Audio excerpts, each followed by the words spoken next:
Mission institute में आप सभी का स्वागत है। आइए आज हम सभी लोग देखते हैं उष्मा बजट और हम अपने हीट बजट के अंतर्गत यह देखने का प्रयास करेंगे कि हमारा उष्मा बजट क्या होता है। तो सबसे पहले हम यह समझने का प्रयास करेंगे कि उष्मा बजट की अपनी क्या परिभाषा होती है, अपना क्या अर्थ होता है। इस बात को हम इसके अंतर्गत समझने का प्रयास करेंगे। जब हम उष्मा बजट की बात करते हैं तो ये बात हमारे ध्यान में आती है कि हमारा जो उष्मा बजट होता है, हमारी ये पृथ्वी है और हमारी पृथ्वी सूर्य से उष्मा प्राप्त करती है। सूर्य से हमारी पृथ्वी उष्मा प्राप्त करती है। सूर्य ही एकमात्र स्रोत है हमारी पृथ्वी को उष्मा देने का। सूर्य से हमारी पृथ्वी उष्मा प्राप्त करती है। तो यहां पर कहीं ना कहीं आप देखेंगे हमारी पृथ्वी के एकांक क्षेत्रफल पर एकांक समय में प्राप्त होने वाली ऊष्मा की मात्रा को ही हम ऊष्मा बजट कहते हैं। अब यहां पर हम लोग देखेंगे ऊष्मा, ये हमारा वायुमंडल है। हमारे वायुमंडल के नीचे हमारी पृथ्वी है। तो हमारी पृथ्वी में एक दिन में कितनी ऊष्मा प्राप्त हुई और एक दिन में जो प्राप्त ऊष्मा है उसे कितना रिलीज हो गई, इसे हम ऊष्मा बजट कहते हैं। ये हमारा ऊष्मा बजट है। हम जब ऊष्मा बजट की बात करते हैं, जैसे हम वार्षिक बजट तैयार करते हैं, वार्षिक वित्तीय बजट जब हम तैयार करते हैं तब हमारे ध्यान में आता है कि एक वर्ष के आय व्यय का लेखा जोखा जब हम करते हैं तो उसे हम बजट कहते हैं। कौन सा बजट कहते हैं? वित्तीय बजट कहते हैं। किसी भी सरकार या किसी भी राज्य सरकार का ऐसा अपना बजट होता है जिसमें एक वर्ष का पूरा अपना लेखा जोखा किया जाता है। उसी तरीके से हम यहां पर देखने का प्रयास करेंगे कि हमारा हीट बजट क्या है। सबसे पहले हमें यह ध्यान में रखना है कि हमारा जो हीट बजट होता है, हमारा हीट बजट जो होता है, यह हमारी पृथ्वी है।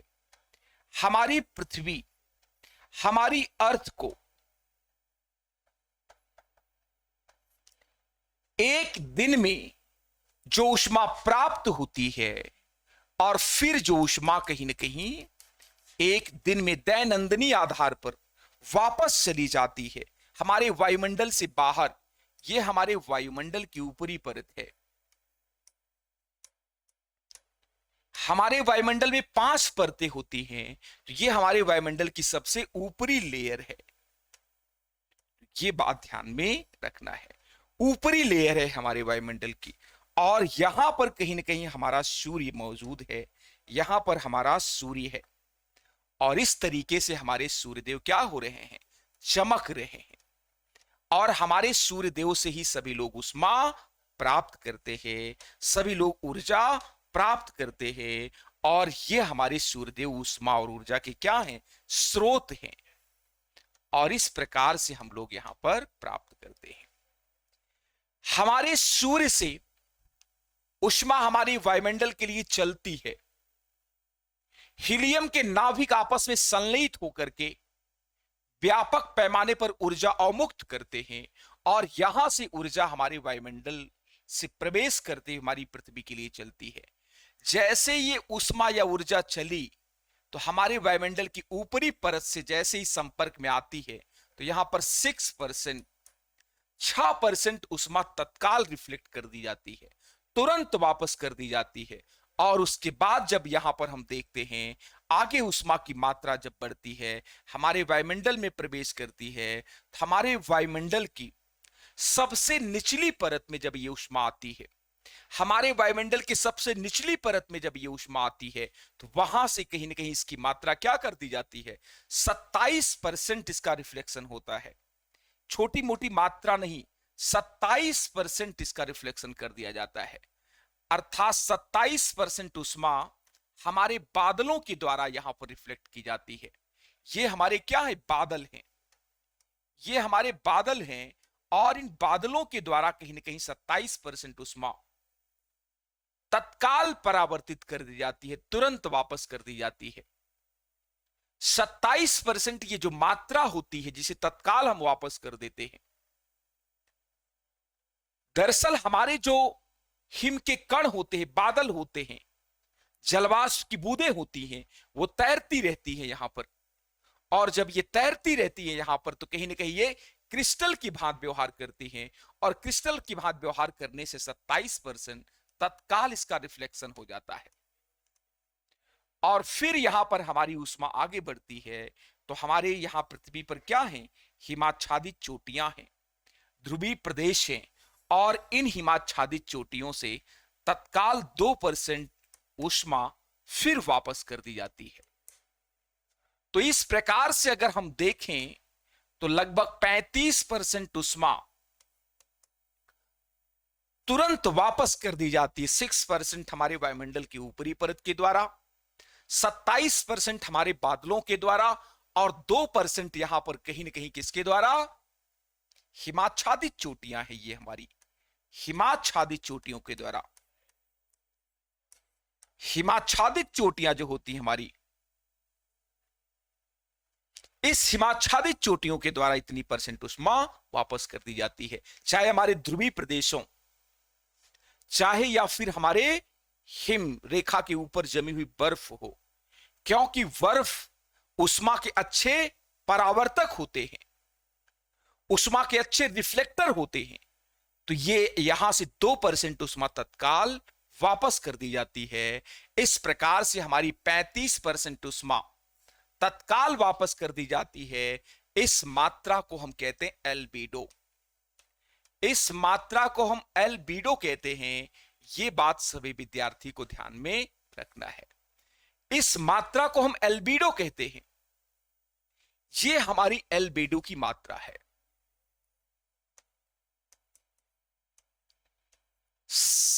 35% हमारे वायुमंडल में एल्बिडो होता है, 35%, और ये तत्काल वापस कर दी जाती है हमारे वायुमंडल से। अब फिर हमारी पृथ्वी को जो ऊष्मा प्राप्त होती है, और आगे बढ़े, और आगे बढ़ी ये किरण, और जैसे ये आगे बढ़ती है, अभी 65% ऊष्मा बची हुई है, 65% जब और आगे बढ़ती है, 14% कहीं ना कहीं हमारे वायुमंडल के द्वारा, 14% ऊष्मा हमारे वायुमंडल के द्वारा, वायुमंडल के द्वारा अवशोषित कर ली जाती है। वायुमंडल के द्वारा अवशोषित कर ली जाती है। वायुमंडल में बहुत सारे कण होते हैं जो इस ऊर्जा को अवशोषित कर लेते हैं।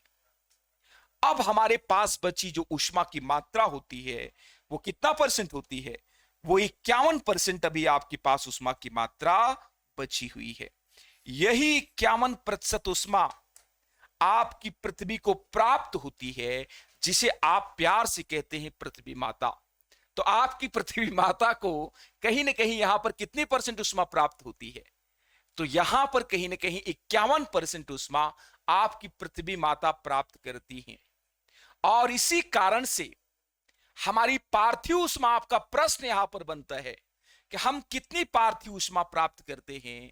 तो हमारी जो पार्थिव ऊष्मा होती है, पार्थिव माने पृथ्वी होता है, हमारी पार्थिव ऊष्मा की मात्रा कितनी होती है, 51% होती है। तो एग्जामिनर आपसे पूछेंगे कि हमारी पार्थिव ऊष्मा कितनी होती है ऊष्मा बजट के दौरान, तो यहां पर कहीं ना कहीं पार्थिव मींस पृथ्वी, पार्थिव तत्व पंच तत्व में विलीन, पार्थिव मींस पृथ्वी, क्षितिजल पावक गगन समीरा पंच तत्व यह बना शरीरा, अर्थात हमारी पृथ्वी इन सारे तत्वों के संघात से बनी हुई है, इसीलिए इसे हम कहते पार्थिव। और हमारा शरीर भी इसी पृथ्वी से बना हुआ है, इसलिए हमारे शरीर, मानवीय शरीर की तुलना या किसी भी जीवी शरीर की तुलना किससे की गई है, पृथ्वी से। इसी कारण कहा जाता है पार्थिव कोई ऐसा आसमानी शब्द नहीं है, इसमें ज्यादा घबराने की कोई बात नहीं है। पार्थिव माने पृथ्वी के समान, और यहां पर हमारी पार्थिव ऊष्मा कितनी है, 51% ऊष्मा हमारी पृथ्वी अपने ऊपर धारण करती है, अपने ऊपर ले लेती है, लेकिन 49% ऊष्मा कहीं ना कहीं हमारी पृथ्वी धारण नहीं करती है, हमारी पृथ्वी नहीं लेती है। तो ये बातें बिल्कुल ध्यान में रखना है। अब यहां पर हम लोग बात करें और अगर जानने का प्रयास करें, तो अब जो ऊष्मा की मात्रा है इसमें से 17% उष्मा की मात्रा तत्काल रिफ्लेक्ट कर दी जाती है हमारे वायुमंडल के बाहर। हमारी पृथ्वी जो ऊष्मा धारण की है उसका 17% उष्मा तत्काल रिफ्लेक्ट कर दी जाती है, तत्काल वापस कर दी जाती है।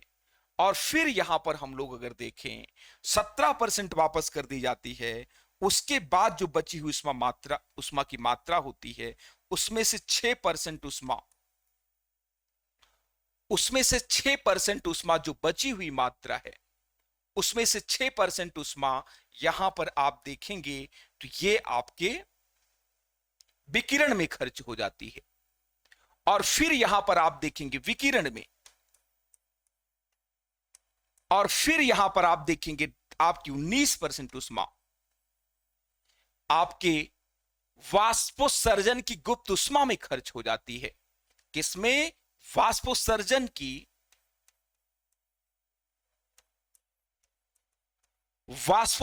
की गुप्त उष्मा।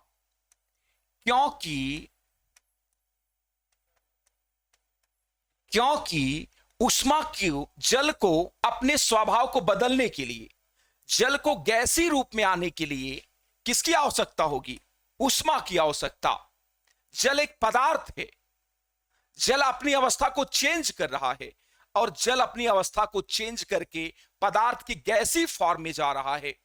तो ऐसे में उसके लिए कुछ उष्मा की जरूरत होती है। उसी उष्मा की जो जरूरत होती है उसकी मात्रा 19% होती है। इसे हम कहते हैं वाष्पोत्सर्जन की गुप्त उष्मा। अर्थात पदार्थ के एक अवस्था से दूसरे अवस्था में परिवर्तित करने के लिए जिस उष्मा की आवश्यकता होती है उसे हम गुप्त उष्मा, छिपी हुई उष्मा के रूप में देखते हैं। तो हमारे जल की बूंदें जो जलाशय में मौजूद हैं वो जलवाष्प में बदलने के लिए, गैसीय फॉर्म में जाने के लिए 19% उष्मा को पूरी तरीके से हमारे उष्मा बजट से लेती हैं। और फिर यहां पर कहीं ना कहीं संवहन धाराओं के निर्माण में 9% उष्मा संवहन धाराओं के निर्माण में खर्च हो जाता है। तो यहां पर हम लोग देख रहे थे 51% हमें उष्मा प्राप्त हुई, उसका कहीं ना कहीं 17%, 6%, 19%, 9% विभिन्न भागों में पार्थिव ऊष्मा का कहीं ना कहीं उपयोग होता है। और जो हमें ऊष्मा प्राप्त होती है सूर्य से वो लघु तरंग दैर्ध्य के रूप में प्राप्त होती है, लघु तरंग दैर्ध्य के रूप में प्राप्त होती है। उसकी तरंग दैर्ध्य सूक्ष्म होती है, छोटी होती है। आपसे प्रश्न आ सकता है हमें सूर्य से जो ऊष्मा प्राप्त होती है उसका तरंग दैर्ध्य लॉन्ग होता है कि लघु होता है? जो प्रकाश जितना तीव्र होगा उसकी तरंग दैर्ध्य उतनी छोटी होगी, और जो प्रकाश जितना कम गति के साथ चलेगा उसकी तरंग दैर्ध्य उतनी बड़ी होगी। तो हमारे सूर्य के अंदर बहुत सारी ऊष्मा और ऊर्जा मुक्त हो रही है। इस कारण से यहां से जो किरणें आती हैं सूर्य से वो लघु तरंग दैर्ध्य के रूप में आती हैं, क्योंकि उनकी चाल, उनकी गति तीव्र होती है। क्योंकि तरंग दैर्ध्य से हमारी गतिशीलता का संबंध है। जितनी तरंग दैर्ध्य छोटी होती है उतनी ही चाल हमारी तीव्र होती है, और तरंग दैर्ध्य जितनी लंबी होती है चाल हमारी उतनी मंद होती है। और फिर जो हमारी पार्थिव ऊष्मा 51% प्राप्त होती है, ये धीरे धीरे धीरे धीरे ऐसे आराम आराम से सूर्यास्त के बाद हमारी वायुमंडल से बाहर जाती है। जब आराम आराम से जाएगी तो इसकी तरंग दैर्ध्य कैसी होगी? तो इसकी तरंग दैर्ध्य कहीं ना कहीं कैसी होगी? दीर्घ तरंग दैर्ध्य होती है। तो हमारी ऊष्मा जो वापस जाती है हमारे वायुमंडल से बाहर, हमारे वायुमंडल की 5 परतें हैं, हमारे वायुमंडल से बाहर जो जाती है वो किसके रूप में जाती है? दीर्घ तरंग दैर्ध्य के रूप में जाती है। मेरे प्रिय विद्यार्थियों, इस बात को आप सभी को ध्यान में रखना है। दीर्घ तरंग दैर्ध्य के रूप में जाती है, आराम आराम से ऐसे करते हुए जाती है। और जब हमारे सूर्य से चलती है तो एकदम तीव्र गति से लघु तरंग दैर्ध्य के रूप में, शॉर्ट वेवलेंथ के रूप में चलती है। तो यहां पर आप इस बात को बिल्कुल ध्यान में रखेंगे।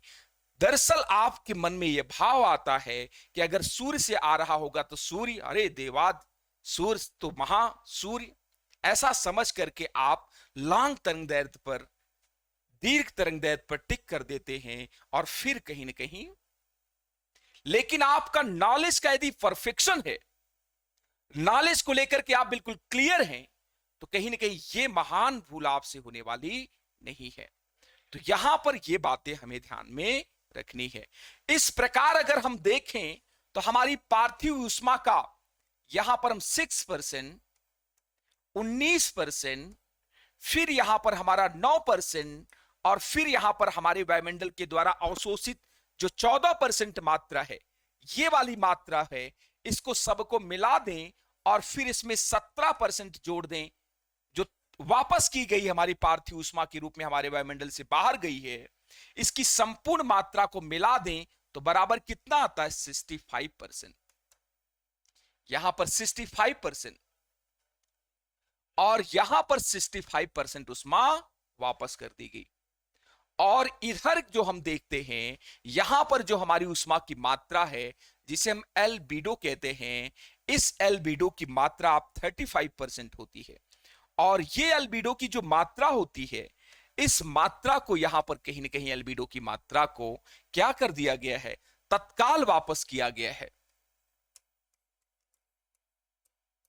तत्काल वापस कर दिया गया है, तुरंत वापस कर दिया गया। इस मात्रा को हम एल्बिडो कहते हैं। और हम अपने सूर्य का जो बजट तैयार करते हैं, अपनी पृथ्वी का ऊष्मा बजट जो तैयार करते हैं, ये वार्षिक आधार पर नहीं, त्रैमासिक आधार पर नहीं, साप्ताहिक आधार पर नहीं, इसे हम दैनिक आधार पर तैयार करते हैं। सूर्यास्त, सूर्योदय के साथ हमारे वायुमंडल और हमारी पृथ्वी को ऊष्मा प्राप्त होती है, और सूर्यास्त होते ही हमारी पृथ्वी पर जो प्राप्त ऊष्मा होती है, ये वापस जाती है, ऐसा वैज्ञानिक लोग मानते हैं। 100 पैसा ऊष्मा आती है और 100 पैसा वापस चली जाती है।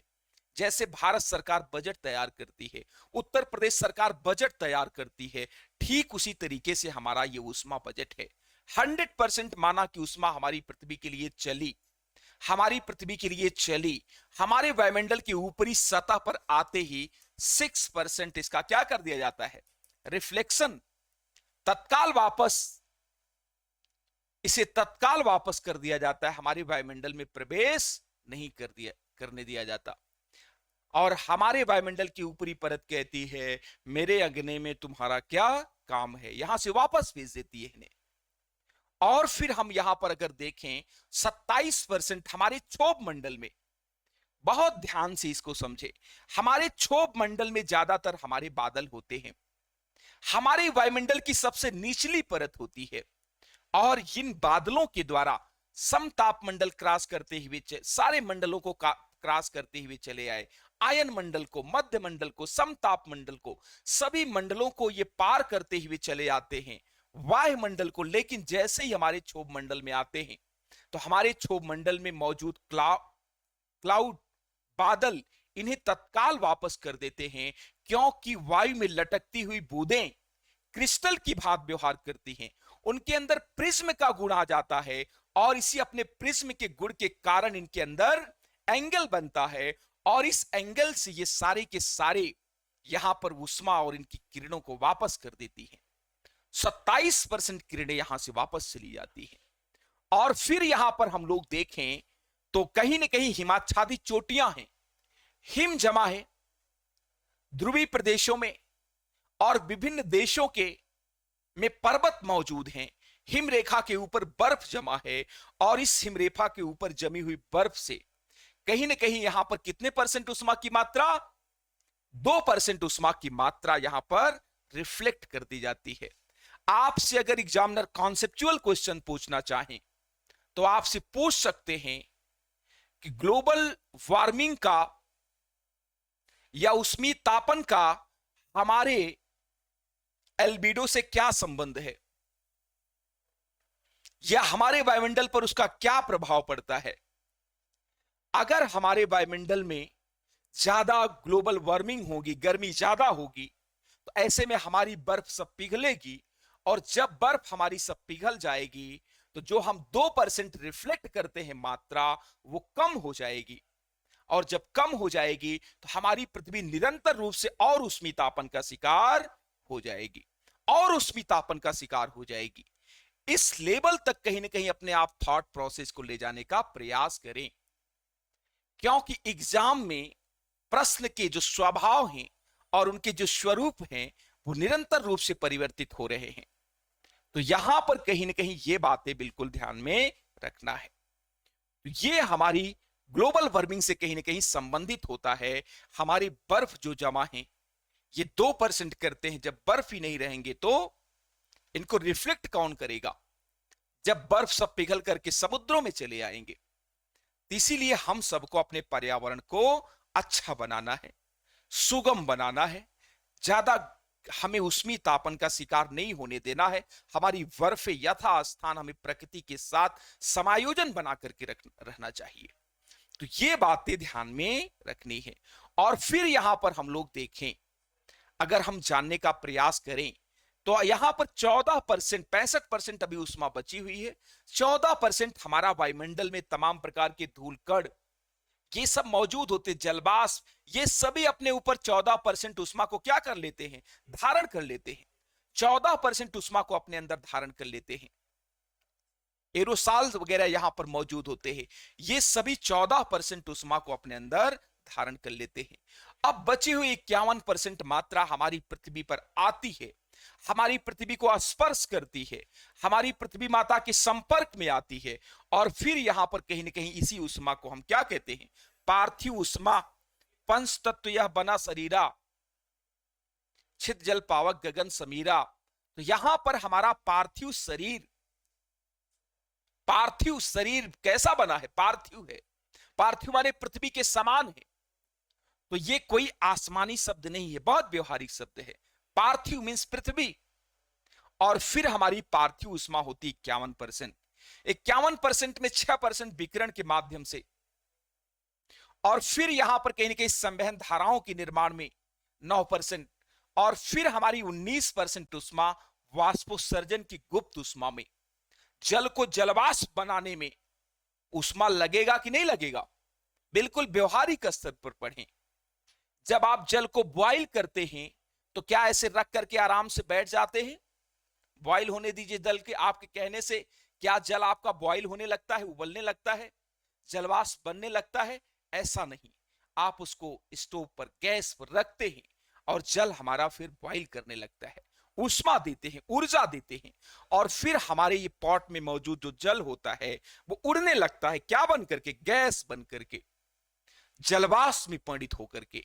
तो ये बातें यहां पर ध्यान देना बहुत आवश्यक है। जलवाष्प बनकर के सब उड़ने लगता है तो ऊष्मा की जरूरत है।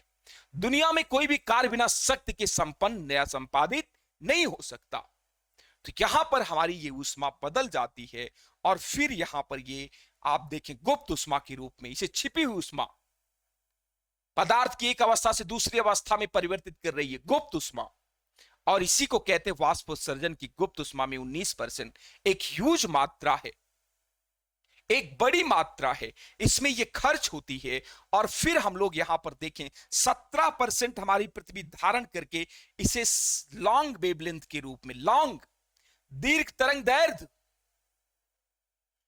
हमारी पृथ्वी ऊष्मा प्राप्त कर लेती। फिर आराम आराम से ऐसे सारी ऊष्मा धीरे धीरे आराम आराम से हमारे वायुमंडल में जाती है, एकदम आसपास देखते हुए, आसपास देखते हुए, निरीक्षण करते हुए भाव से जाती है।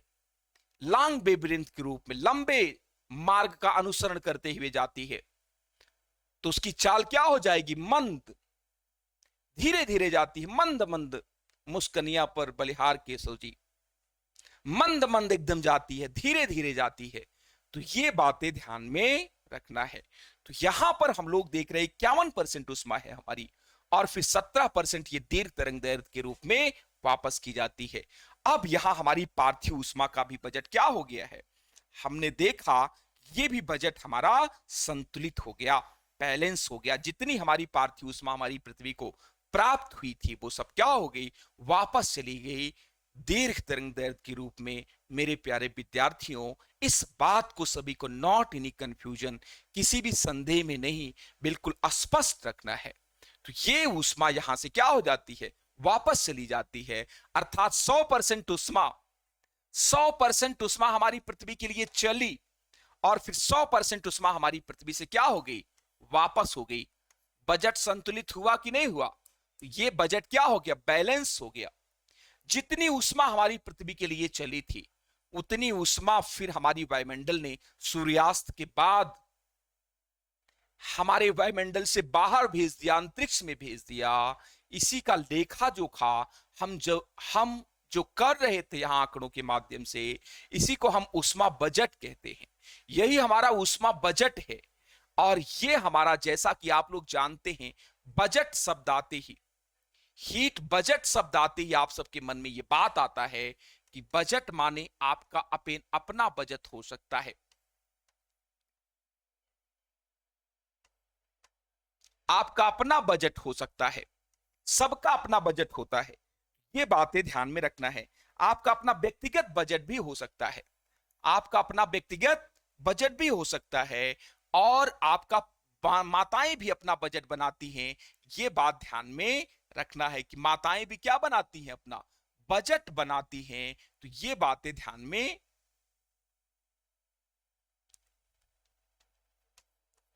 तो ये हमारा बजट है, इसे हम हीट बजट कहते हैं। और जैसे सब माताएं भी अपना बजट बनाती हैं, भारत सरकार अपना बजट बनाती है, उत्तर प्रदेश सरकार अपना बजट बनाती है, उसी तरीके से हमारे वैज्ञानिक ये बजट बनाते हैं, अपना हीट बजट बनाते हैं। 100% उष्मा यहां से चली और 100% उष्मा हमारे एटमॉस्फेयर में बाहर प्राप्त हो गई, इसी को हम उष्मा बजट कहते हैं। तो आपसे प्रश्न आएगा कि हमारे वायुमंडल की ऊपरी परत के द्वारा, ऊपरी लेयर जो हमारी एटमॉस्फेयर की होती है, हमारे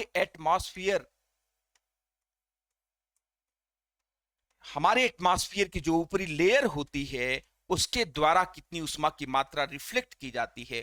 कितने परसेंट? 6%। यहां पर दिया गया है 6% इसके द्वारा रिफ्लेक्ट कर दी जाती है।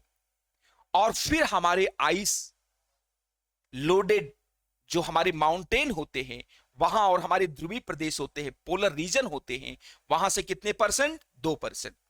और फिर हमारे बादलों के द्वारा, हमारे क्लाउड के द्वारा कितना? तो यहां पर कहीं ना कहीं हमारे क्लाउड के द्वारा आप देखेंगे तो क्लाउड के द्वारा आपकी कितने परसेंट मात्रा? 27%। 27% एक बड़ी मात्रा आपके क्लाउड के द्वारा क्या की जाती है? रिफ्लेक्ट की जाती है। क्योंकि हमारे क्लाउड कैसा व्यवहार करते हैं? एक लटकते हैं हमारे वायुमंडल में, और फिर इनके अंदर रिफ्लेक्टिंग पावर आ जाता है और ये रिफ्लेक्ट कर देते हैं। और इसी का जो लेखा जोखा हम करते हैं, इसी को हम उष्मा बजट कहते हैं। इसके सारे आयामों को हम ध्यान से समझेंगे। ये हमारी पार्थिव उष्मा है, इसको भी ध्यान में रखना है। और एक बात ध्यान में रखनी है कि हमें किस रूप में प्राप्त होती है उष्मा? सूर्य से हमें जो सूर्य से उष्मा प्राप्त होती है, वो हमें शॉर्ट वेवलेंथ के रूप में,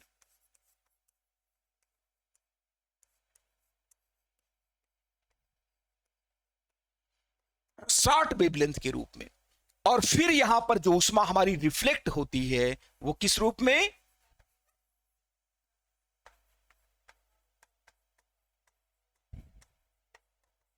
लॉन्ग वेवलेंथ के रूप में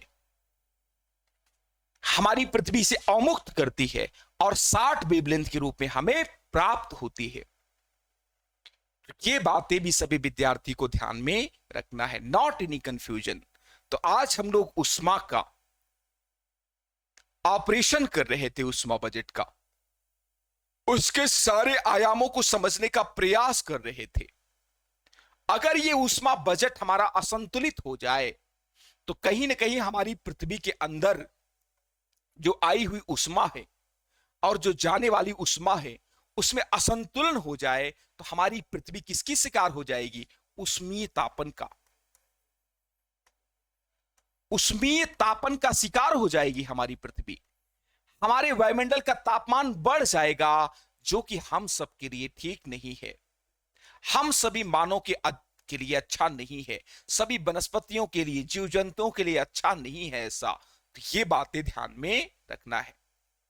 एक बात आइए हम लोग देखते हैं, यहां पर हम लोग जब मल्टी स्टोरीज बिल्डिंगों में फ्लैट लेते हैं, फ्लैट को परचेज करते हैं, तो हम क्यों ग्राउंड फ्लोर को परचेज करना चाहते हैं?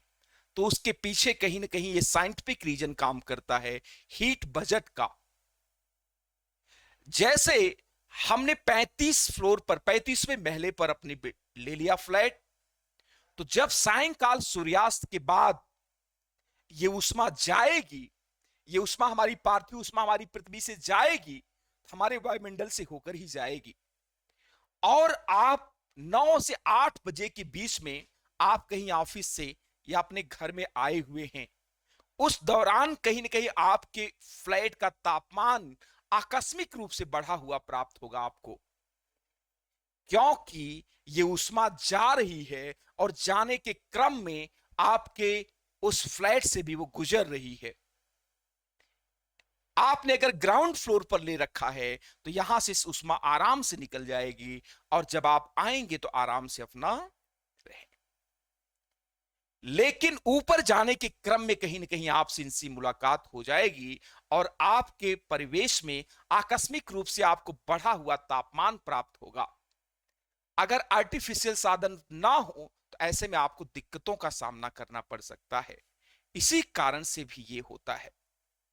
तो यहां पर कहीं ना कहीं ये साइंटिफिक कारण भी उसके पीछे काम करता है, तो इसको भी सभी विद्यार्थी को बिल्कुल ध्यान में रखना है। तो ये बातें सबको ध्यान में रखनी है। इसी के साथ जय हिंद, जय भारत।